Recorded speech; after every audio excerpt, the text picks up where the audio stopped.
Chapter 2.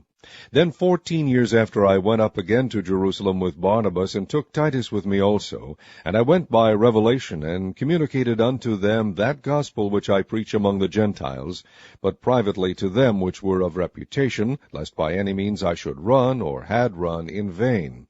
But neither Titus, who was with me, being a Greek, was compelled to be circumcised, and that because of false brethren unawares brought in, who came in privily to spy out our liberty, which we have in Christ Jesus, that they might bring us into bondage, to whom we gave place by subjection, no, not for an hour, that the truth of the gospel might continue with you.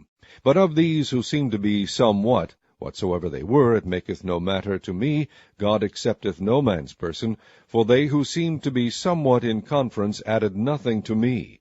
But contrariwise, when they saw that the gospel of the uncircumcision was committed unto me, as the gospel of the circumcision was unto Peter, for he that wrought effectually in Peter to the apostleship of the circumcision, the same was mighty in me toward the Gentiles, and when James, Cephas, and John, who seemed to be pillars, perceived the grace that was given unto me, they gave to me and Barnabas the right hands of fellowship, that we should go unto the heathen, and they unto the circumcision.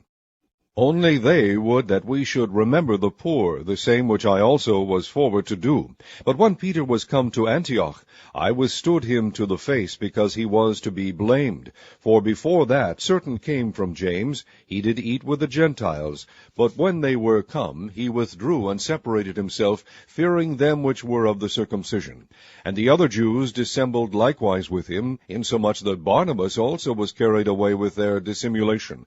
But when I saw that they walked not uprightly according to the truth of the gospel, I said unto Peter before them all, If thou, being a Jew, livest after the manner of Gentiles, and not as do the Jews, why compellest thou the Gentiles to live as do the Jews?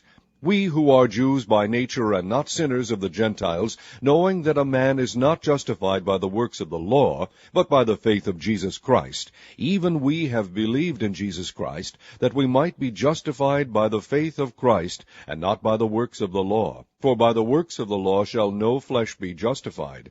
But if while we seek to be justified by Christ, we ourselves also are found sinners, is therefore Christ the minister of sin? God forbid. For if I build again the things which I destroyed, I make myself a transgressor. For I through the law am dead to the law, that I might live unto God. I am crucified with Christ, nevertheless I live, yet not I, but Christ liveth in me. And the life which I now live in the flesh I live by the faith of the Son of God, who loved me, and gave himself for me. I do not frustrate the grace of God, for if righteousness come by the law, then Christ is dead in vain.